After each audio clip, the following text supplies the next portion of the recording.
I think what has spiked some of this is, as well as I do, there's a lot of positions and roles across the country that were not being paid fairly and equitably over the years. And now all of a sudden, to be able to get those people to come back after COVID-19 and so on, they had to pony up and start paying a fair living wage.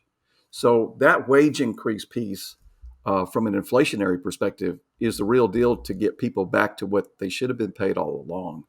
That's a piece of the puzzle. Good morning, HR. I'm Mike Coffey, and this is the podcast where I talk to business leaders about bringing people together to create value for shareholders, customers, and the community. Please follow, rate, and review Good Morning HR on Apple Podcasts, Stitcher, Spotify, or wherever you get your podcasts. You can also find us on Facebook, Instagram, YouTube, or at goodmorninghr.com. Throughout much of my HR career, I ran away from the numbers side of people management. Got a manager who can't keep his hands to himself? I've got a great day ahead of me. But you need a salary survey to ensure that we're within 2 standard deviations of the median pay for engineers with 7 years of experience? I'm probably not your guy. I can barely count to 9 with both shoes off. So luckily for me, and people like me, there are people like Bob Cartwright. Bob is the Chief Executive Officer of Intelligent Compensation, a leading compensation consultancy based here in Texas. He's also one of the most engaged community volunteers I know. We've served together in Texas SHRM and as officers of the Texas Association of Business, the State Chamber of Commerce. But the coolest thing about Bob is that he sings and picks the guitar with the band Mopac Traffic Jams, an Americana bluegrass band. And we'll hear a little bit more about that later. But anyway, right now we're here to talk to Bob, and I asked him to join me to discuss compensation in a time of inflation. Welcome to Good Morning HR, Bob. Thank you, Mike. I really appreciate the opportunity to sit here and have a conversation with you this morning. It's always a pleasure getting together with you, and always enjoyed our conversations. And so I'm pleased to be here today to have a conversation with you. So thank you. Well, so my first question is, why compensation? Are you just a masochist? Oh my gosh, you hit me right on the nose. What can I say? No, I actually fell into it. I was doing some organization development work for Texas State University, and actually hired an outside consultant to do some training. And based on that, he turned to me and said, "Hey, I'm doing some stuff over in this company I'm working with. Would you be willing to come and work with us?" And so he parked me in compensation, and I've never been shy of numbers. So by the time it's all said and done, I ended up running global compensation for the company for a number of years. And then it was actually kind of fun because I got to really get inside the business. I spent a lot of time at the C-suite, spent a lot of time sitting with the CEO and CFO talking about incentive plans and how to execute the business and how to drive a business to excellence utilizing compensation tools. And so it was more of we were ahead of the game back in that time frame, which has been kind of cool because as the world has caught up to this, we've been there for a number of years, and we've kind of accentuated that based on latest and greatest stuff. So it's been a lot of fun, and it puts you in positions that people wouldn't think they would be in. If you think about it, compensation is probably the nearest and dearest to C-suite's heart, because they want to make sure that they get their return on investment, because basically oftentimes they don't have a lot of friends. They spend a lot of time doing CEO work, and it's tough. And so from that standpoint, they want to make sure they get compensated for it. So when you think about it from that perspective, you have a lot of conversations about the business, about how to pay people and how to drive it through rewards. So it's a fun deal. So just like almost everybody else I know in HR, you found your specialty kind of by accident. And most of us didn't really set out to do whatever it is that we're doing. No, and heck, I was heading for law school.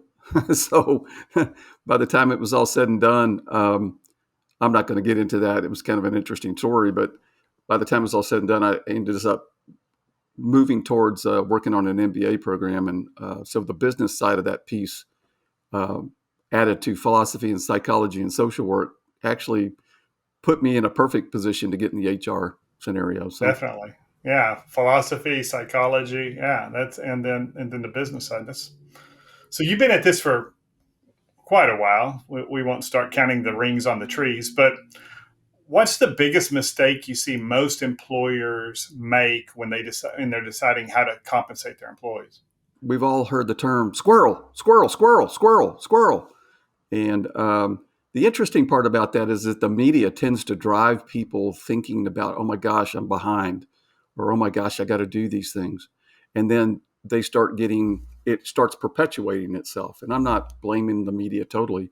We're in a talent war right now, and everybody knows it, and everybody's trying to get the same folks. And so they're spending money. And the biggest mistake here is that they're not holding true to their game plan, their strategy. They're basically chasing after the squirrel. And so from that standpoint, what ends up happening is it puts them could put them in an adverse situation.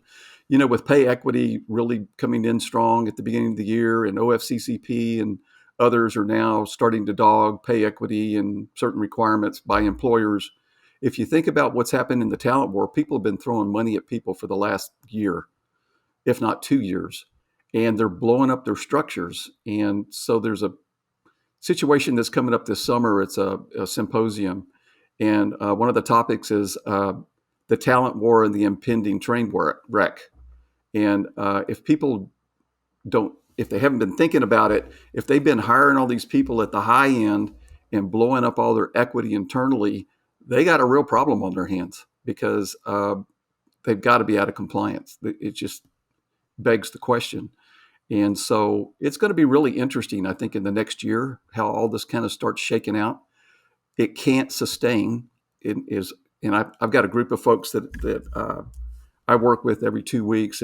We call ourselves C3, but the bottom line is that they're the top independent consultants in the country, from East Coast, West Coast, North and South. And we talk every 2 weeks for an hour about what's the latest, greatest stuff happening in the future of work. And this comes up quite a bit because we're getting pinged constantly. Inflation's 8.5%. What should my pay increase budget be this year? Those kind of things. I want to pay retention bonuses, and my competitor's paying $50,000. I can't afford that. Should I pay 25? Hiring bonuses. We're getting reports of hundreds of thousands of dollars being paid out to mid-level engineers because they just want to go cherry pick from one company to another. And somebody mentioned today, buy, borrow, or steal. Yeah. And, where am I going to get the talent? And so, from that, it's a, It just creates a lot of pressure, right, on the employer to feel like they've got to pay that top dollar. it does. And then, I have to also wonder who's running the chicken coop, because sometimes you'll get reports from the functional areas, engineering or operations or something, where we've got to pay top dollar for this and this and this. You're not buying loyalty by paying top dollar. You're not buying somebody into the culture. You're not doing those kind of things, and so it's not sustaining. And I think we're already starting to see a little bit of trend where high tech is starting to slow down on hiring practices. Um, Others are trying to just sit in the weeds and see what's going to happen next. And others are acting. Merit budgets for years since the recession have been 3%. I mean, it was like, what's the merit budget? 3%. What's the pay increase budget? 3%. And that's been going on for since then. And now, what is it? And part of my research and analysis has found that it could run anywhere from 6 to 9%, depending on industry, depending on can you afford it? Those kind of things. Other surveys are showing 3 to 5%, but even the employment cost index went up 5.7% in March, which is unprecedented, which means it's chasing inflation, but you can't catch inflation. And you don't want to pay inflation, and you don't want to pay cost of living on a regular basis. You may augment it or supplement it, but if you do, and then you have deflation or the cost of living normalizes, then you're overpaying people. And you create a problem with competitiveness. So you talked about staying on the plan and staying inside of your comp structure. Yeah. What does a comp structure really look like? I mean, we've got wages, salaries, benefits, bonuses. But if I'm just starting, looking at it fresh, looking at my system, what should my comp system include? What should I be considering as I put a comp systems together? Great question, Mike. I think the key is you have to have a total compensation, total reward strategy, pay philosophy, and policy in place of basically outlining your competitive posture, what you're going to do as a company, and stay with it. If you have to change because of X, Y, and Z, then incorporate it into your strategy. So be Knee-jerk intentional reaction, about it. Yeah. be So intentional. Yeah, because knee-jerk okay. reactions never get you anywhere. They get you in trouble. And we've recognized that in all sorts of facets of HR. So, given that, that's one of it. The other is from a total rewards perspective. You're looking at what you're going to pay your employees from a benefits perspective, compensation perspective, incentives, equity, if you're public or a private company. Those are the kind of things that go into play in terms of the toolkit. Pay time off, 401k, retirement stuff. Back in the day, it was a defined benefit. Now it's a savings plan, and Social Security over time is not going to augment how that's going to work. So there's a lot of things happening right now from an economy standpoint, economics, and new game plans in terms of how are people going to retire someday. So it's an interesting process. So what you do is you discern out where you want to be in the market, where you want to be competitively, and then you have to be business centric. It's not a cookie cutter. What's so and so doing across the street? You can pull data in terms of marketplace compensation surveys, benefit surveys, those kind of things, and benchmark where you are, and then pick your poison, if you will. Do you want to lag? Do you want to match the market? Do you want to lead? Do you want to lead in certain spots? Do you want to have an array of incentives, team-based, project-based? Do you want to drive your executives first in terms of driving the business with key performance indicators, performance, those kind of things? And so it really comes down to what's most important for the company, given their competition, given where they are in an industry perspective. Um, what's their business operations? What are they looking like in terms of tactical plans, business plans, those kind of things, and then execute, and then be mindful, as you say, intentional in looking at what's the future going to bring. How do you mitigate stuff that's coming down the pike? And this is a perfect example. Everybody's freaking out in terms of inflation.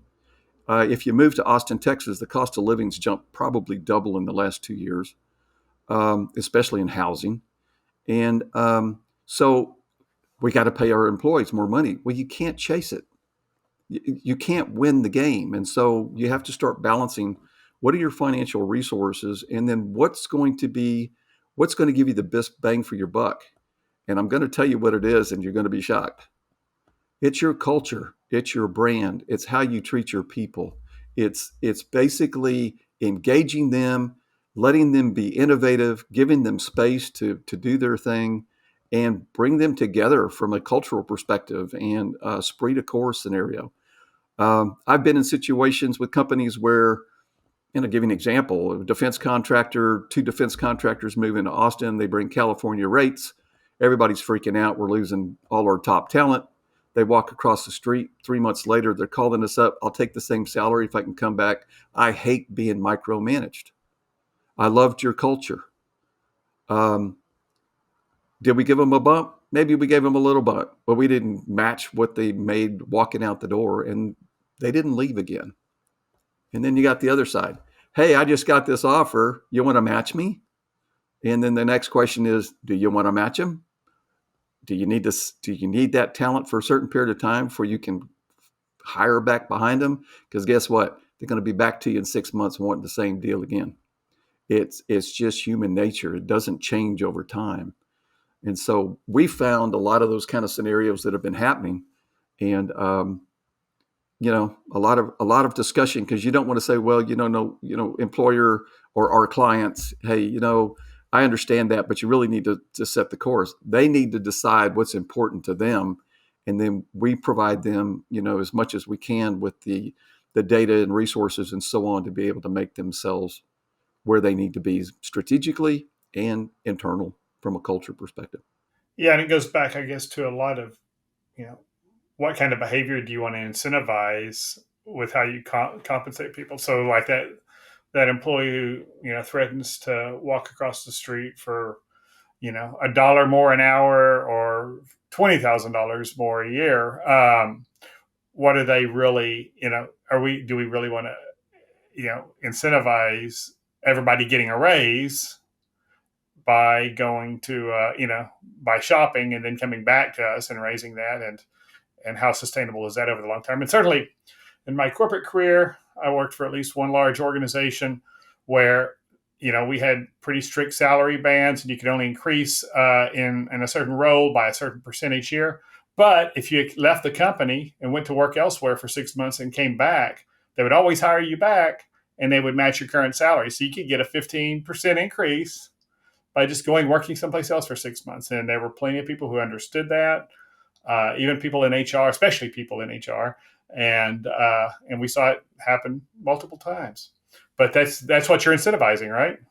Yeah, and then if you think about it, if you spend a lot of dollars on hiring bonuses, and you're not doing anything internally to augment what you're paying somebody on the outside who has no investment until they walk in the door, and then they catch wind of the fact that, wow, these guys are making more than I am, and on top of that, they got a $25,000 hiring bonus. What does that do to your value structure, your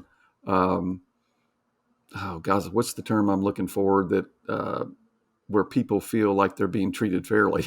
Your employee engagement and Yeah, your right. And is there equity among how we how me and my peers are exactly. are So, from compensated? that standpoint, building a structure that matches your industry, matches your competition, drives your business to excellence, and keeps all the tools in Toolbox in mind, not just cash or not just this or that. Although I will tell you, in a lot of public and private companies right now, they're relooking at their equity because they cannot pay the cash out to sustain the talent war right now. It's getting to a point where it's getting too expensive. And so now they're looking at other ways to bring people in with RSUs and those kind of things, restricted RSU. stock Oh, okay. restricted stock units and those kind of deals, stock options. It's not dissimilar to what happened, if you remember, in the .com era, where people walking across the street for 50% increases, coming back for 50% more, as you said, 6 months later. And did that sustain? It blew up. Yeah, it's interesting. I was in the locker room at my yoga studio yesterday, talking to a young kid who's an engineer currently with a biomedical firm, and he said, "Hey, you're an HR guy. Let me ask you a question." And you know how those things go. So I'm like, "Okay, let me put my seatbelt on." But he had 4 interviews with a venture-backed startup company that was in the same field, and then he said that in each of the interviews it seemed like the company had a different strategy about what they were going to do. And I mean, they've already achieved like 100 million in their first round of funding, but it seems like their strategy was constantly changing. And then they told him, "We're putting this position on hold." And he said, is that a reflection on me, or is this normal?" And my response to him was, they may have just saved you a giant mistake, because it sounds like, in a lot of startups are like that, right? They're throwing money around, but they don't know the plan changes daily. They're not sticking with, they don't have a firm strategy yet. And you get in there and maybe they're paying you great, but you may be redundant in 6 weeks Could be all over the map too. when they go left, right? And so, yeah, it's and he's got he and his wife had their first child, a young baby, and I'm like, I'm not sure that's unless the money was crazy and there was a big bag up front. But that's the other thing. He said, well, they said they're going to offer some really good stock options, and I'm like, I wouldn't, a startup, you don't know what the stock's going to be worth. So that's gambling. And you're I want to see hard cash. That's not money in the bank. Right. And in the other interesting thing on that too is that, as well as I do, that a lot of entrepreneurs start out and they're not business ops guys. They are visionaries. Right. And so, Guilty. yeah, me too. And so from that standpoint, you get a lot of folks that are getting into a growth mode, and the CEO's dictating stuff that's not making sense in terms of how you're going to drive that growth. And so, a perfect example, I don't want to name names here, but Michael Dell back in the day figured out that he could not sustain what he was doing as a leader and hired the guy that came in and basically made his company what it is today. And it's had different iterations and stuff. But I remember meeting Michael Dell at Austin Chamber of Commerce. He and I were on the same board at that time, and he was a super shy guy. I mean, just super shy. He barely said 3 words, and the whole point of him, oftentimes with chambers, is to get the folks in who can contribute and provide this and that and so on, and also recognize them as a leader in the community. And we all know about Michael Dell today and Dell Computers. So um, you just never know. And so from that standpoint, a lot of companies don't realize from a compensation perspective, they throw a lot of money out. They don't think about where that money's going. They don't know, it's startups.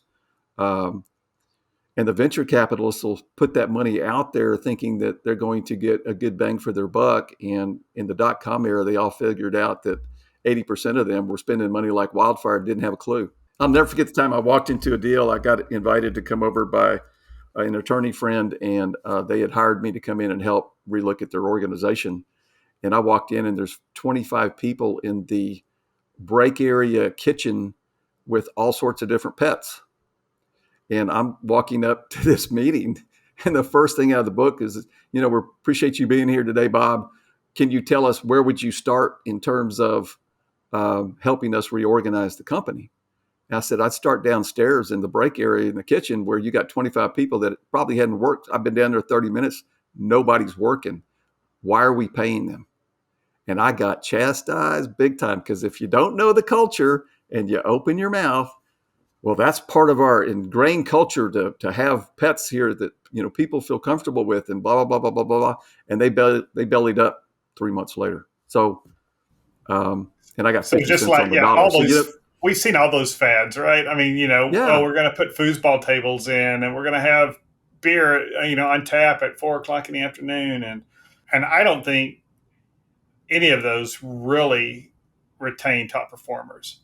I think it's more, I think the culture issues that are important are how you recognize and incentivize people.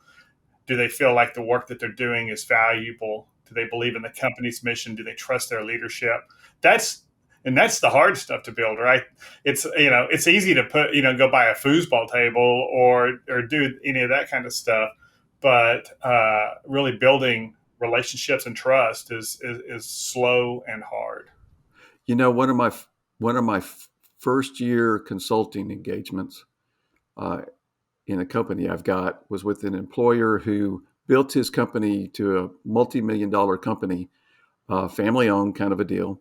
And so he's trying to expand, he's trying to grow, he's doing those kind of things, basically trying to set up for a 5-year plan to sell the company. And the interesting part about that is we're putting it in a performance-based incentive plan and working with the C-suite people, and we're in this meeting.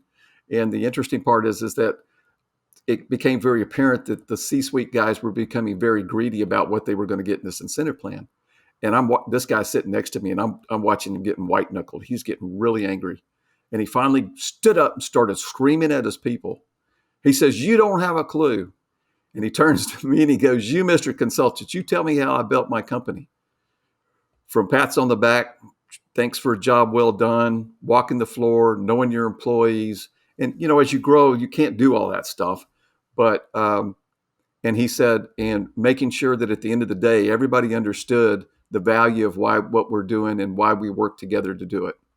And he said, "As far as I'm concerned, this incentive plan's off for a year. You guys don't understand my culture. You don't understand my values. And we may have to change that." And he stormed out.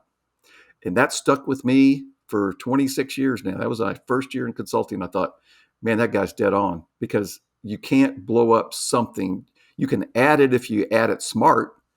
But if you go in and try to blow something up that doesn't fit, it doesn't work. That's why cookie cutter doesn't work when you're working with different companies and stuff. You know that as well as I do. You just can't plug and play something. And you mentioned that inflation. I think in April it was 8.1%, and that may be revised. In March, they're saying it was about 8.5%, which was the highest since 1981. And wage inflation over the last 6 months is someplace around 9 or 10%, I think. So let's say we have to respond to the market. We've got to get people hired, and we've got to fill the put fully qualified butts in seats. But if we raise wages and then inflation changes and the market changes, are we stuck with what we're paying these people? Or is there a way to walk it backwards? There's no way to walk anything backwards. Once you walk things backwards, then you're basically turning on the people that you're trying to retain to begin with. It's always been a no-no in comp. So it's always been, if you're going to do something, do it in increments. Don't do it all at once and build into it, because you can always stop, but you can't go back. So if I say, Mike, hey, Mike, I really appreciate you, man. And, I want to give you a raise. You're at $1,000 an hour now, and I want to give you $2,000. You smile and go, great, that's wonderful. And 6 months later, our financial resources go in the tank and they say, hey, Mike, I need you to take a haircut, man. I need you to get back to $900 instead of $1,000, because that's all I can afford right now. And you're going to look at me and go, gosh, I really appreciate you, but I got to go. Yeah, I got to find something. I can't do this. Or you'll play it out until you find something. And it takes the wind out of people's sails, because they have built their whole life underneath that new income.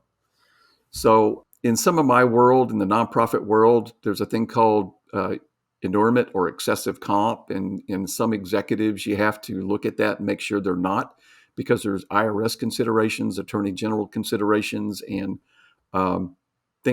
penalties that can get a company or organization in a lot of trouble.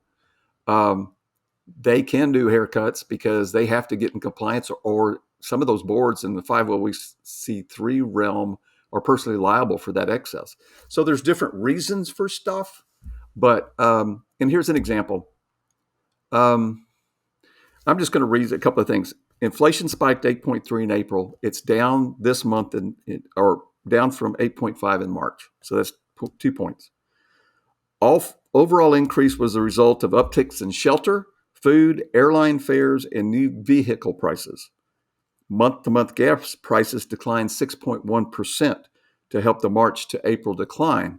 However, gas prices from May 2021 of $3 to May 2022 of $4.40 is a big chunk of change when you go to the gas pump and pump your gas. Gas is still 43% ahead or above what it was. Used cars, 22.7%. Food, 9.4%. Shelter, 5.1%. Unless you get in a place like Austin, Boise, Phoenix, San Francisco, Orange County, New Jersey, the triangle out there, North Carolina and South Carolina stuff. Those numbers are much higher because of influx of industry, supply and demand for talent, and supply and demand for places to stay. I will tell you this, my house has doubled in 2 years in terms of value. I get a call every 3 days. Hey, I'd like to buy your house for cash. People coming out of California are used to that kind of thing. They're willing to spend the cash that they got out of California to come here and find their next deal. People moved during the pandemic to get to spots where they wanted to be, raise their families and stuff, and then got back into the remote work scenario and demanding the kind of compensation I mentioned earlier. I want similar to Seattle, because you would have to pay that if I was in Seattle, and I'm doing the exact same work that you've got people doing in Seattle. So it's, you start thinking about those kind of things and you go, the world has changed very quickly. And let's take a quick break. Good Morning HR is brought to you by Imperative, premium background checks with fast and friendly service. For over 23 years, Imperative has helped risk-averse companies make well-informed decisions about the people they involve in their business. We are unique in the background screening market in that we don't put our clients at risk by cutting corners just to deliver a lower price. We're upfront and honest about what each of our background screening products is good for and what they're not. If you aren't certain about the quality of your background checks, I've published 6 questions that you should ask your background screening partner. These 6 questions will help you understand where your screening partner may be cutting corners. You can review all 6 questions at imperativeinfo.com/questions. If you're an HRCI or SHRM certified professional, this episode of Good Morning HR has been pre-approved for 1 hour of recertification credit. To obtain the recertification information, visit goodmorninghr.com and click on Research Credits. Then select episode 46 and enter the keyword COMP. That's COMP. And now back to my conversation with Bob Cartwright. So what is the strategy for that then? So, the cost of living is different, and if people are really working remote, from a fairness but also probably maintaining, some sort of equity, is it fair to pay the guy who lives in Fort Worth, Texas, which is the best city in Texas to live in and less expensive than Austin or Houston, versus the person doing basically the same job in San Francisco or New York City? What, is it fair to pay somebody, differently based on their geography? Because I know a lot of employers are trying to figure this out. Yeah, they are. And that's a phone call about every 3 days for me. The geographics are going to stay the same. I don't see how the geographic scenarios in terms of regional places are going to change, because those places are going to continue to be high cost areas. And when people are talking about, I've got to match cost of living, I've got to match inflation, I feel their pain, because now they're having to compete against the world and also make sure they retain their employees, because they're hearing all these things about being a seller's market and they're pulling up strings. So when you're looking at both cost of living and inflation, inflation's a real deal. I remember, God, I'm going to date myself. I remember back in the day where inflation was 12, 15%, or interest rates were that high. And so we were running pay increase budgets at 10%, but we're still 5% below that. So you have to balance, because you can't match. And all of a sudden, 3 years later, it dropped significantly. You're stuck with that cost. You're not gonna haircut everybody, because. And the other thing, Mike, I think which has spiked some of this is, as well as I do, there's a lot of positions and roles across the country that were not being paid fairly and equitably over the years. And now all of a sudden, to be able to get those people to come back after COVID-19 and so on, they had to pony up and start paying a fair living wage. So that wage increase piece, from an inflationary perspective, is the real deal to get people back to what they should have been paid all along. That's a piece of the puzzle. The other, in terms of food and gas and so on, that's an external environment. A lot of people are blaming the government, but if you put COVID into place, supply chain, the war in Ukraine, and all the things above, all those things from an environmental perspective are impacting all this stuff. It's not just all of a sudden this has happened, oh my gosh, and it's the new administration's fault. I'm not playing politics here. I'm just saying all this stuff was happening to begin with. It's just now coming to fruition as you cycle from a March 2021 to a March 2022. That has caught up with us in terms of those dynamics. So what I've been recommending is that the employment cost index is running about 5.7, 5.8%. In some private industry things, it's 6.1. Inflation's 8.5. If you get close to matching some of that, 5, 6%, and don't just throw it into a merit budget or a pay increase budget, utilize it for different tools to drive the organization to where you want to go. You want to pay for value, you want to pay for contribution, you don't want to pay for entitlement, and you don't want to not incentivize folks who are going from point A to point B and making your place better. Steve Jobs came out and said, I didn't hire you to mimic me and do exactly what I think I want you to do. I hired you to be innovative and drive my company to the next level. Otherwise, I don't want you. And when you're talking about good job fit versus warm bodies and looking to make sure you're getting the right talent on board, if it's the right talent and you've got to pay them a certain amount from a supply and demand perspective, and that's going to be critical and they're going to fit your culture well, then you pay it. Mm-hmm. But you don't have to, and you have to be equitable because the world is moving towards transparency. A number of states are now moving to you have to be transparent in terms of what you're paying people. That's going to be a really interesting dynamic that's going to come up politically as well as legislatively between Antitrust Act and what you can disclose in terms of what you're paying people, because now you're divulging all what you're doing and everybody's going to have a fixed price. Mm-hmm. Or on the other side, the DE&I piece of the puzzle that says, women are tired of being messed around in the workplace in terms of being underpaid. Race, gender, religious, all that kind of stuff, all the Title VII stuff is going to start coming out.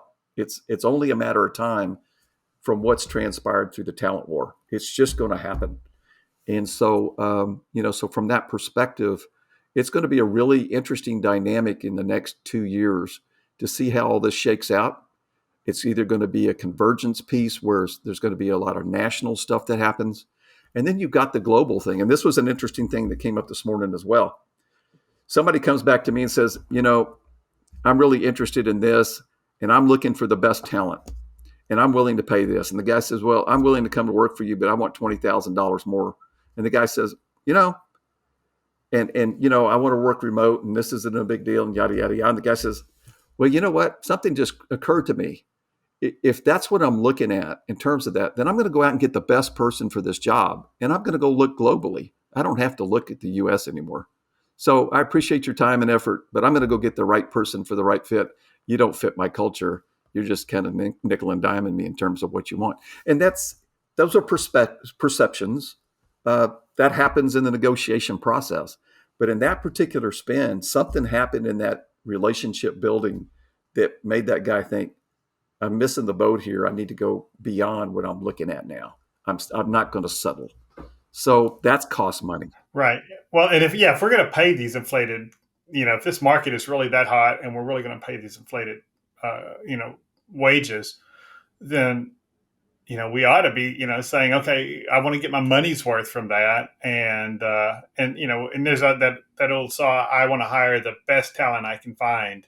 That's always, I think that's almost always a bad idea. I mean, you don't always need the best engineer to do this job. This may be you may be doing maintenance. You don't need a aerospace engineer to do this, this basic engineering job. And I think a lot of us get, fall into the trap of saying, I want to find the best. Oh, that's what the best cost. Okay. But when we're looking at a global market, I think we've proven in the last 2 years we can work remote. Many companies that never swore they'd never go remote, and now they're some of them are trying to drag those employees back in, and I think those are the ones that are going to end up paying premiums for their labor because a lot of folks have realized I can, you can measure my productivity somewhere. And I can do it, yeah. And so, and if you don't want to come in the office, well, on the other side of the fence, when you have the hourly wage earners and they are touch. Hotel industry, restaurant industry, right. Those kind of things. Those are the kind of areas where that's not going to go away. I mean, I was being facetious this morning and saying, okay, so in the hotel, a lot of folks are talking about wanting to work remote.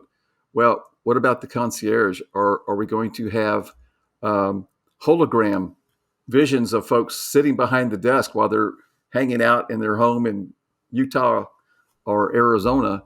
And you're going to be talking to a hologram. Well, who knows? 20 years from now, that might be real. We got robots running around the neighborhood now delivering groceries. So, it's morphing.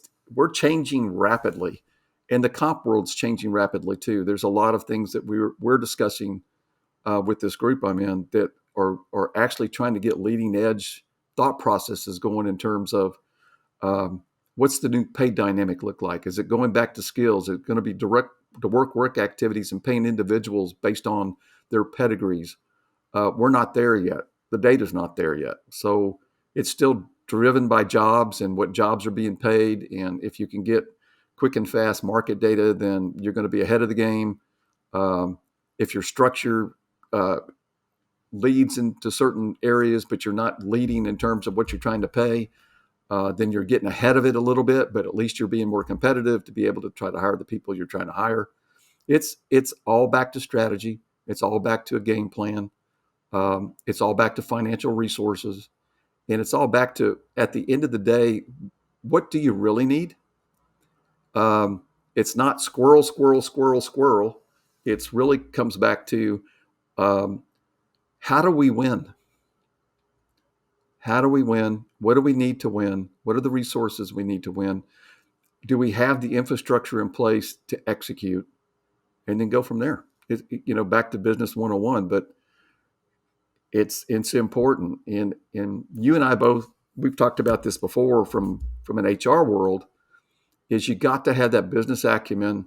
You've got to really get your head around what the business is like wherever you're working to truly understand how you can best provide comp, benefits, HR services, business services, administrative services, and all those kind of things to drive the business to where it needs to go and align it all. And that's the world.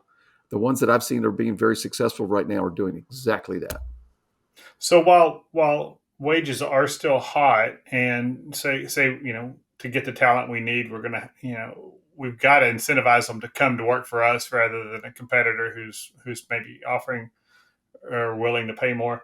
What are some strategies that companies, if I don't want to get stuck with an above market salary in 3 years for somebody, what are some other ways that I can be fair to that employee and still get them on board without creating a lack of equity, long term across the organization?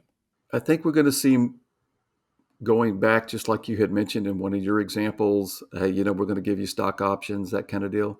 I think we're going to see more and more equity offerings again to augment the cost of cash. I think people who are out looking for jobs and looking at those opportunities really have to weigh out the pros and cons in terms of funny money versus what they're getting and taking to the bank. As well as I do, in the .com scenario and all that money that got spent for stock options, very few people got wealthy on that. It didn't happen. And it dried up. So, and then a lot of that got underwater and nobody could afford to mess with it. And so it just dissolved away. But in this particular what about case, signing bonuses? Yeah. Or go ahead. Yeah. I was going to bring that up. A lot of people are thinking about, we're going to do signing bonuses and that kind of thing. And I think it comes to key and critical. I think if you try to do that for everybody, you're going to run out of money. And then the other is how do you go about doing that? I've heard of folks that are paying $100,000 2 years running as a signing bonus, pay you $100,000 the minute you walk in the door. And if you stay, you get another $100,000 at the beginning of the following year to stay another year. Now, let's talk about that. If I give you $1,000 straight up, and 6 months from now, that person says, this ain't my fit, and walks, and you've got no provisions to be able to recover that money, you're going to court, and you're going to win, and you're going to lose, because then you've got to collect it. And nobody wants to go out there, unless you get somebody, bounty hunter or somebody go out there and get your money for you. It ain't going to happen. It's just not. And do you want to be seen as the employer who's out there trying to claw back money and cause, suing my former employees for, that's not going to be a great recruiting tool. Yeah. Right. And it takes you offline to what your whole business is about. It's not about that. So, one of the strategies is that you don't just hand over money. We're going to give you $100,000 a year, and we're going to pay you this hiring bonus monthly. So you have an account each month. They get a share of that $100,000 over a 12-month period. If they stick around, then they get paid. If they leave, that's it. There's no more. You don't get the rest of it, and you got to build that into your offer letters and employment contracts and all that kind of stuff. On retention bonuses, it's a very similar deal. Why are you giving this to me now? Why didn't you do it before? Or I give you this, and you're not buying loyalty. You're buying a spot in time that people will appreciate it for just so long. But money's not king. In an employment relationship, what's king is culture, feeling like you're a part of that team, feeling like the mission and the brand is what excites you, and you're giving breadth in terms of your job. You're not micromanaged. You're being innovative. You get to do stuff that you like to do, and they have an investment in your career. They let you go to and update your certifications, do those kind of things, and that's part of the comp benefit total reward toolkit. You got to take into consideration education, tuition reimbursement and assistance, upgrading your workforce in terms of quicker, faster, smarter, and training those folks to go there. The smart companies right now are redesigning how to bring people in and train them to do what they need them to do, and pay them during their internships in that training program a really good wage, and then jacking them when they're bringing in business or when they're bringing in products or selling products. Those are the kind of things where I'm seeing a major uptick in. The smart companies are really building their new infrastructure to account for remote, to account for on site, to account for all those different things, and then building it accordingly to where they can integrate and continue that discussion with their from a collaborative perspective with their total team. But even with apportioning out retention bonuses or signing bonuses over a period of time, when you quit paying that person that bonus, when that bonus is paid out 12 months, 18 months, whatever, they've accustomed their lifestyle to that, right? Yep. And that seems to be the real challenge. Is okay, so now they've got this car, they've got this house, they've got all these whatever they spent that money on, and those are ongoing expenses. And so now are you putting yourself in a position where you've got to do it all over again? Now they're going to quit at 18 months because they just took a pay, as they see it, a pay cut. It's not dissimilar to relocating somebody from Texas to California for 2 years. You've got to give them some kind of cost of living adjustment to be able to do that. You're probably giving them an incentive bonus or incentive plan to drive whatever project you send them out there for a period of time.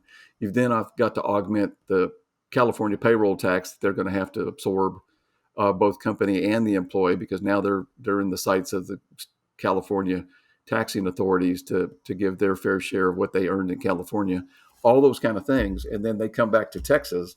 They're accustomed to having a 30 or 40% bucket of money that they didn't have, although they've got a different cost of living, they got a different stuff, to come back to Texas. And now all of a sudden they're kind of flush in cash for a while.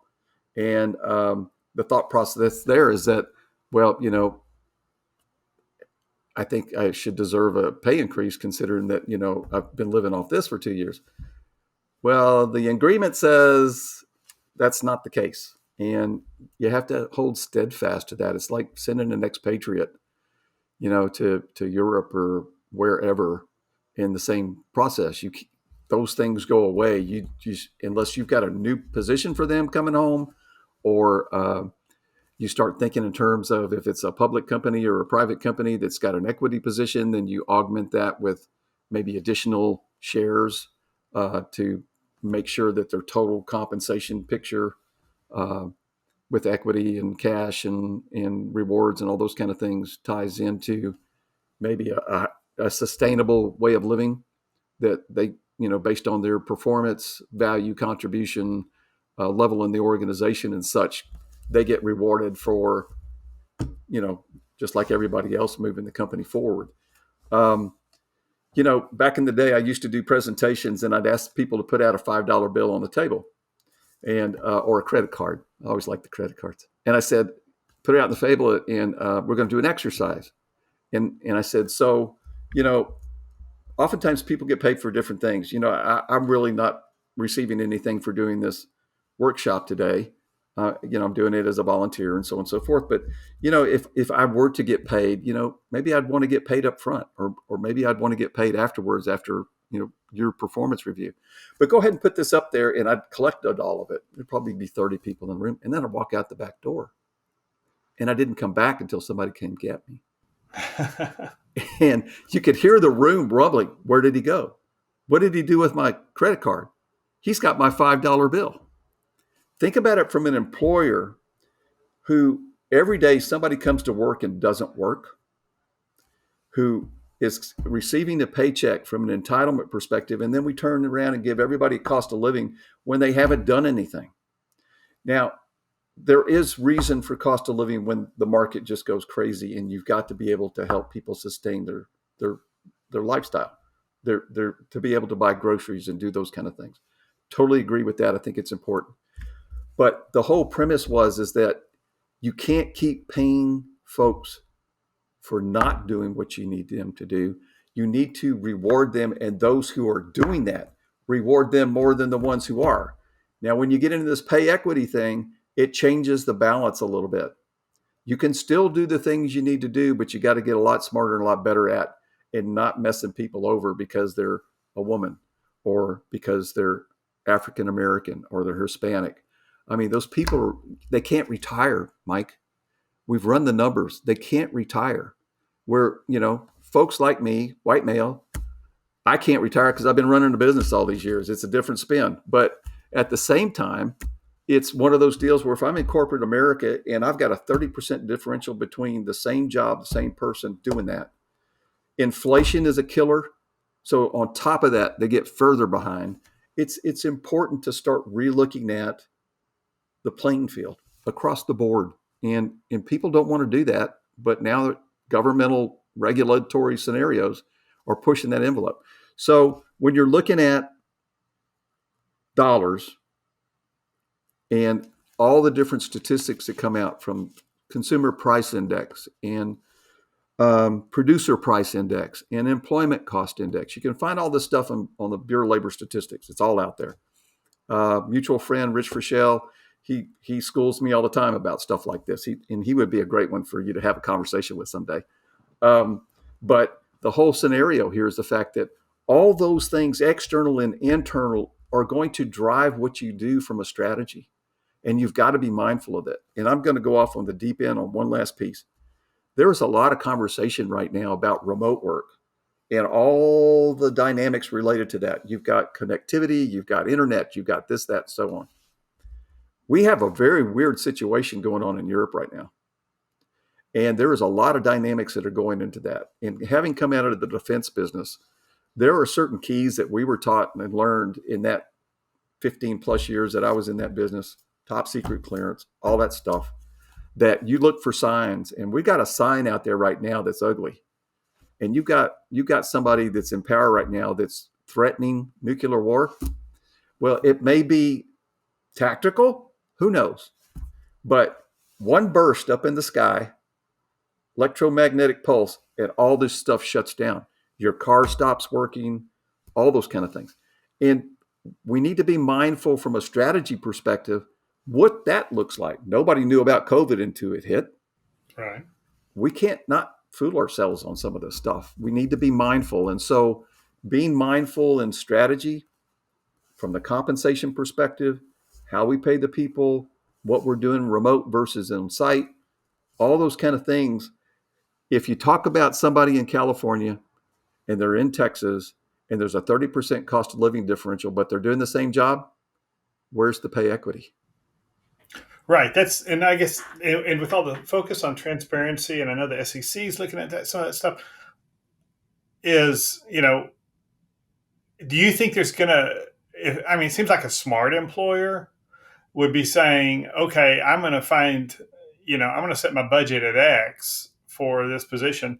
And if it's a position where we can work remote, I'm going to do most of my advertising in lower cost markets. And why do I need somebody in New York physically anymore? And we may, people want to live in a lot of those places, and they may be willing to pay the premium, but I'm not sure employers are going to want to pay the premium for employees who happen to live in in those areas. But that's a whole nother. We need to schedule a whole nother. Sorry, I got off on a We've run this one up to. This is going to now the longest podcast episode in the history of the Good Morning HR, and so all my listeners are going to get a full hour of HRCI and SHRM credit. But that's all the time we have. So we're going to exit today's show though with a performance of "Still a Lot of Livin'" by Mopac Traffic Jams. That's Bob's band. Tell us about this song, Bob. So it was a song I actually wrote for my wife of many years, just to sitting down one day, and I was out in the country, and I was thinking about stuff and how lucky I am to be married to a person like her. And I'm